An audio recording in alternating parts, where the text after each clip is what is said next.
or outdoor atmosphere. So, and here is the downstairs.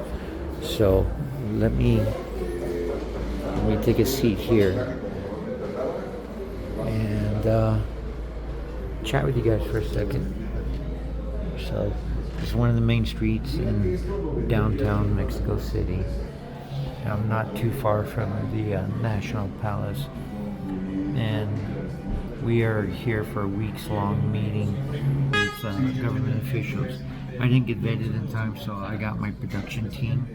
Lyle Howery, who's my lead producer for La Matadora, and Kevin Robinson, who represents his company, Vibrant Visions, live entertainment and concerts.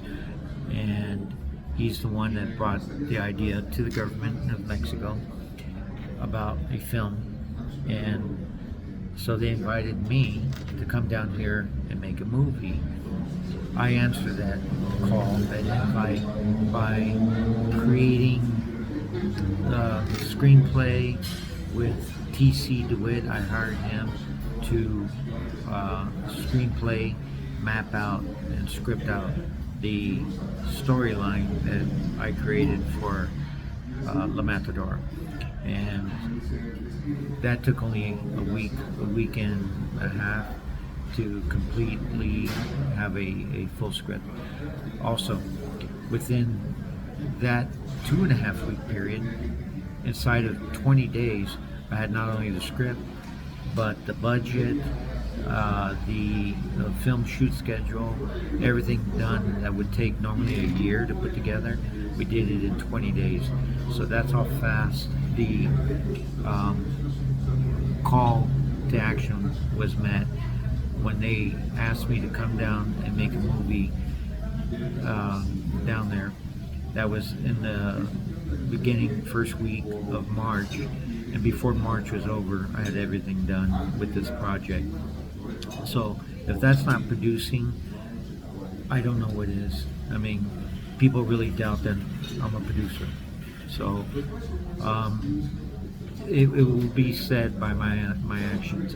And my point being is that what we got done with my team and me learning and knowing when to step out of the way and not trip over anything myself, I hired Lyle Howery from Skinfly Entertainment to go ahead and be the lead producer in front of me. So this way we can get things done much faster, and things were happening so fast anyways. I had to regress, get out of the way, and put somebody that's got more than 200 film credits under his belt in front of me. So it is he and J.K. Robinson that are meeting with the government officials, and we're here now talking funding scenarios. If anything, I don't tout myself as a filmmaker, producer. I'm more what they call a producer, but the executive level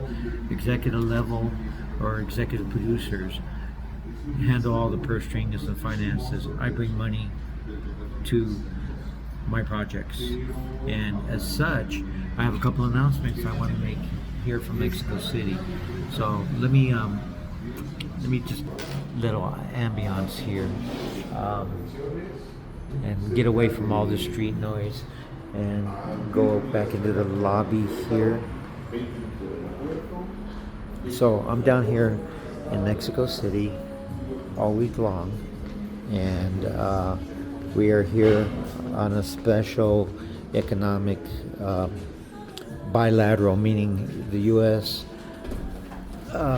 Is involved with economic trade talks, business-wide trade talks, B2B, they call it business to business.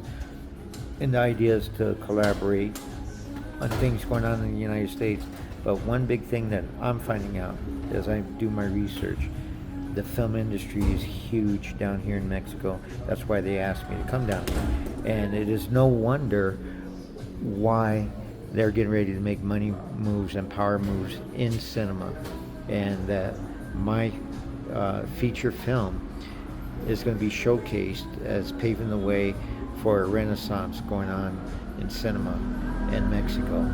So the idea is for me to bring a movie down here into Mexico, produce it down here, and make it a Mexican made film so they can exploit it to the rest of the world and get Academy Awards. This film is already under the press releases that have been generated so far. Everyone is talking Oscars buzz. Anyone that has read the script, that's all we have right now, and we're already at Oscars level buzz talk. So I can't wait till we start filming. We'll start filming as soon as we reach an agreement here this week with the government officials. And I always say government officials. We're at the highest level of government, which includes the ministries or the ministers of economics here.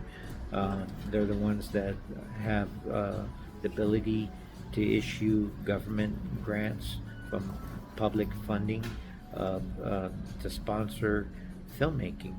So what I'm putting together and I'm gathering is that there's several, I was going to call them tax credits. They're not tax rebates. There's cash rebates in the form of them calling them refunds. So the idea is for me to come down here, produce the movie in Mexico so that Mexico can exploit it to the rest of the world as a product of Mexico, number one.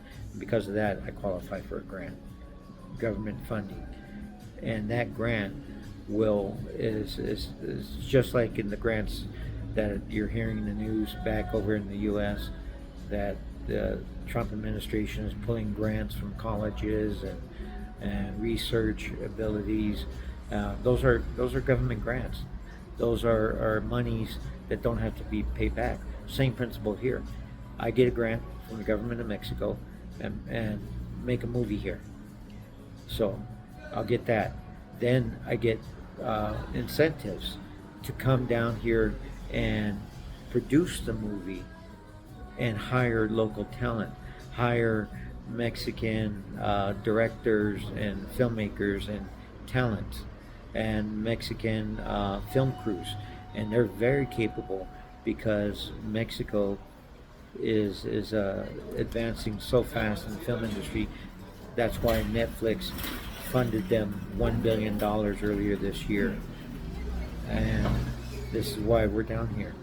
There's a lot of money being poured into cinema right now, and I'm helping pave that way through our next project. And this project is such of a cultural entity of a film project.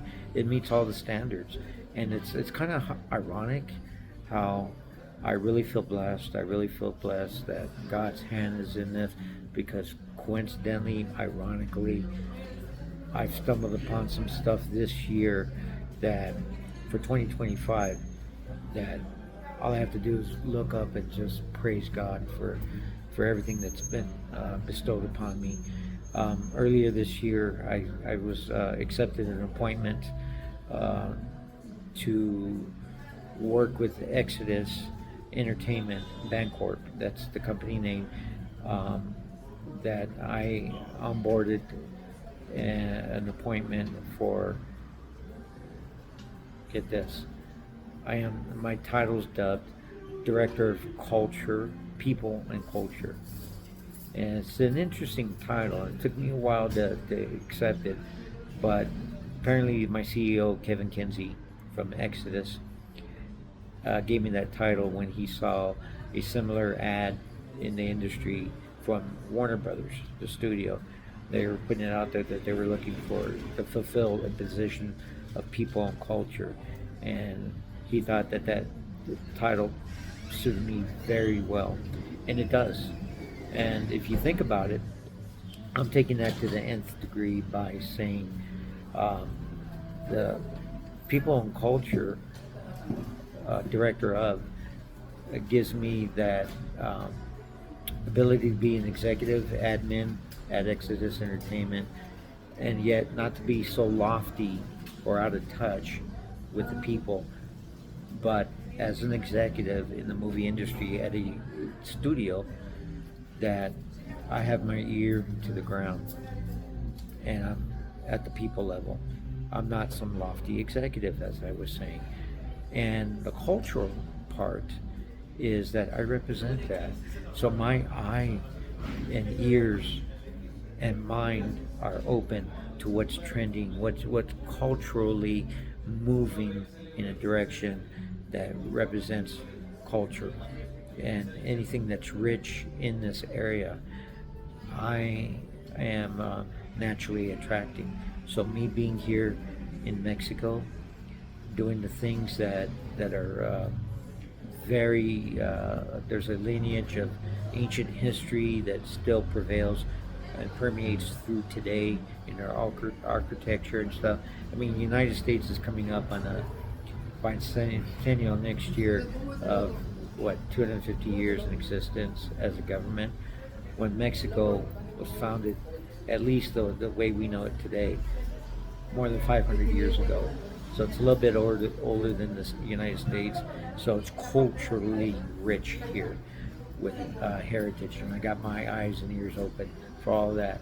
The things that I'm doing to generate content up in my home area